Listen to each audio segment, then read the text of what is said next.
What's up, y'all, man? Today we're going to be checking out the Star-Spangled Banner as you've never heard it. Friday. Now, I am not proud of this, but I will be honest. I have not really learned anything about the Star-Spangled Banner, its origin, any of that, really, to be honest. They didn't really teach it in school. We just got up and sang it. And honestly, it got to a point where we didn't even stand up and sing it anymore. We kind of just started class. And I don't remember when it started, but we just stopped doing it, you know? And I think it's about time, long overdue, that I learned the history behind it. Let's do it.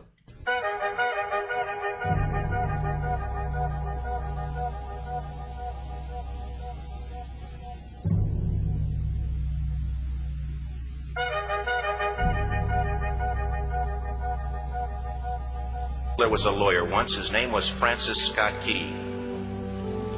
He penned a song that I'm sure you're aware of. You've seen it. It's in most hymnals throughout our churches. It's called the national anthem. It is our song as an American.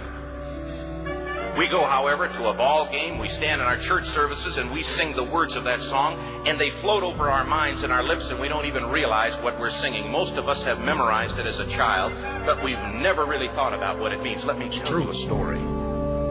Francis Scott Key was a lawyer in Baltimore.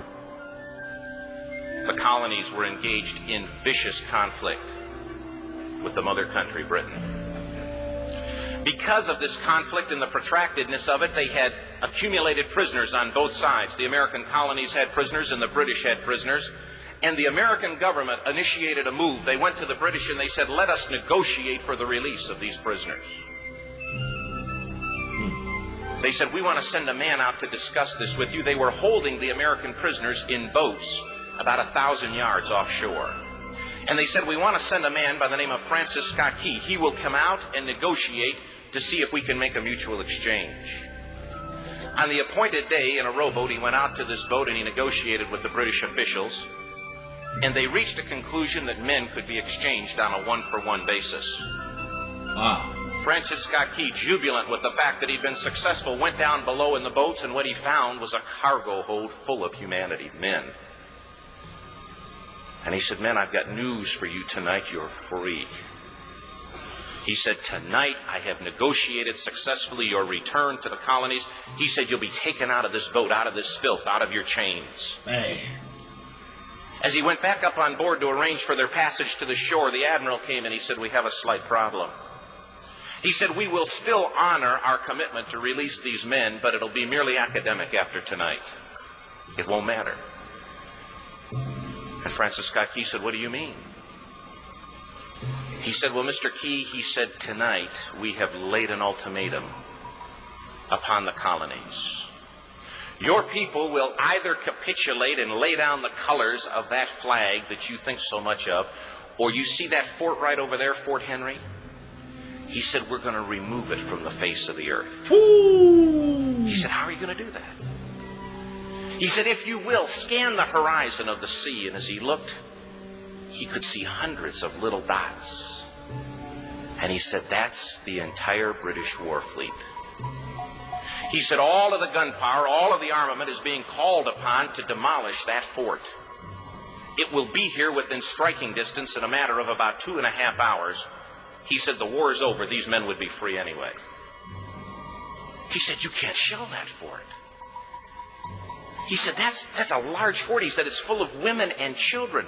He says, it's predominantly not a military fort. Wow, they was going to do it anyway. They said, don't worry about it. They said, we've left them a way out. And he said, what's that? He said, do you see that flag way up on the rampart? He said, we have told them that if they will lower that flag, the shelling will stop immediately. And we'll know that they've surrendered, and you'll now be under British rule. Francis Scott Key went down below and told the men what was about to happen. Oh my gosh. And they said, how many ships? He said, hundreds. The ships got closer. Francis Scott Key went back up on top and he said, men, I'll shout down to you what's going on as we watch. As twilight began to fall, and as the haze hung over the ocean as it does at sunset, suddenly the British war fleet unleashed. He says the sound was deafening. There were so many guns that there were no reliefs. He said it was absolutely impossible to talk or hear. He said suddenly the sky, although dark, was suddenly lit. And he says from down below, all he could hear the men, the prisoners, saying was, "Tell us where the flag is. What have they done with the flag? Is the flag still flying over the rampart? Yo, this is unreal. Like already in 4 minutes, it's showing me just how much this flag means. Like this is actually so cool. Like it's empowering. I don't want to say cool, but it's like it's empowering, man. That they stood, because you got so many lives, so much at stake right here. You know what I'm saying? And to stand your ground through all of this, I mean, man, you know how much it takes. How much belief you gotta have? Wow. Flying over the rampart. Tell us. 1 hour, 2 hours, 3 hours into the shelling.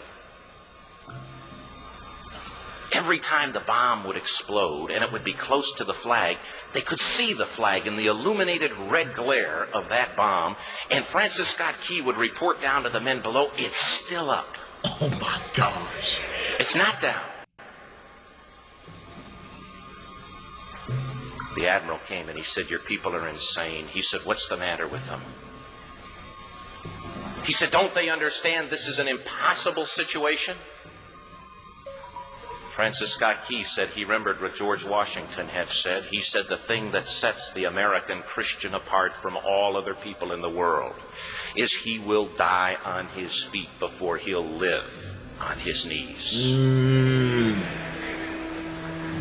The admiral said, "We have now instructed all of the guns to focus on the rampart to take that flag down." He said, "We don't understand something. Our reconnaissance tells us that that flag has been hit directly again and again and again, and yet it's still flying. We don't understand that." But he said, "Now we're about to bring every gun for the next 3 hours to bear on that point." Francis Scott Key said the barrage was unmerciful. All that he could hear was the men down below praying. The prayer, "God, keep that flag flying where we last saw it." The sunrise came. He said there was a heavy mist hanging over the land, but the rampart was tall enough. There stood the flag, completely nondescript, in shreds. The flagpole itself was at a crazy angle, but the flag was still at the top. Francis Scott Key went aboard and immediately went into Fort Henry to see what had happened. And what he'd found had happened was that that flagpole and that flag had suffered repetitious direct hits. And when it had fallen, but men, fathers, who knew what it meant for that flag to be on the ground, although knowing that all of the British guns were trained on it, walked over and held it up humanly until they died. Their bodies were removed and others took their place. Francis Scott Key said what held that flagpole in place at that unusual angle were patriots' bodies. Oh my gosh! He penned a song. "Oh, say can you see by the dawn's early light what so proudly we hailed at the twilight's last gleaming. Wait. I gotta make sure. Or the rocket's red glare, the bombs bursting in air, gave proof through the night that the flag was still there. Wow. Oh, say, does that Star-Spangled Banner yet fly and wave o'er the land of the free and the home of the brave? Whoa. Yo. That was demanded. Okay, I need a second, man. I ain't gonna lie to you. So, okay, I just gotta make sure I'm understanding this right. That flag was standing because people was basically taking turns accepting their death because they'd rather stand on their feet than die or wait. No, you know what I'm trying to say, okay? They would rather be on their own, have their freedom, than be on their knees and be servants or whatever was going to happen to them over there. You know what I'm saying? And not only were they fighting for the freedom of themselves, but also all the other people who had lives, some of them even at this fort, which is insane. I mean, you know how brave, man, the word brave in itself carries so much more meaning in that song than I could have ever imagined. What? Yeah, this is nuts, man. I'm in disbelief. The debt was demanded. The price, it was paid. Oh, say, can you see by the dawn's early light what so proudly we hailed? Oh my God! At the twilight's last gleaming, whose broad stripes and bright stars through the perilous fight. Yo, this is all making more sense. Parts we watched were so gallantly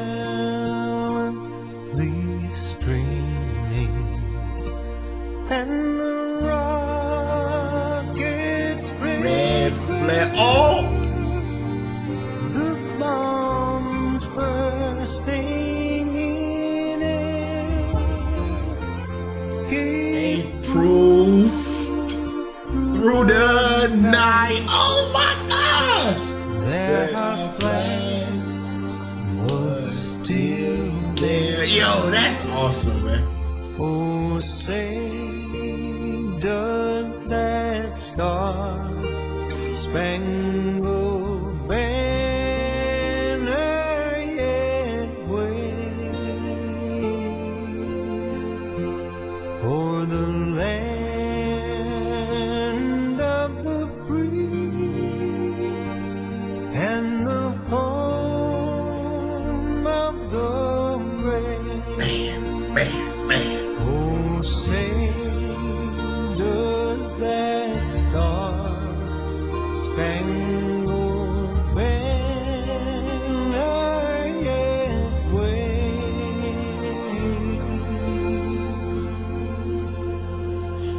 o'er the land of the free and the home of the brave? I love that they ended off with brave too, man. After hearing this, I mean, brave is carrying a whole different meaning to me. This, blessed is a nation whose God is the Lord. Wow. Wow, man. Okay. Yeah. I thought this video would be impactful for me. I thought it would stick for me, just because of how much you guys have been recommending it. But I ain't expected to do all this. I mean, I'm talking about, man, I'm speechless. It gives a totally different meaning to the flag for me, man. I mean, the flag always meant a lot to me, but to hear the story, I mean, I more so the anthem than anything. I'm gonna be honest, some of the words, I didn't even fully know every single word. Like, you kind of just say what you think everybody else is saying. All right, now, and be honest, bro. Sometimes you have songs like that. Like, I knew most of the words, but like the bombs part, I didn't know that's what they were saying. I'm gonna be honest. You know what I'm saying? So now it carries a totally different meaning to me, man. Yo. Let me know, man, how it felt. Because watching this with me, man, because I like to hear a lot of y'all thoughts, man. I'm out of here. I love y'all. Peace.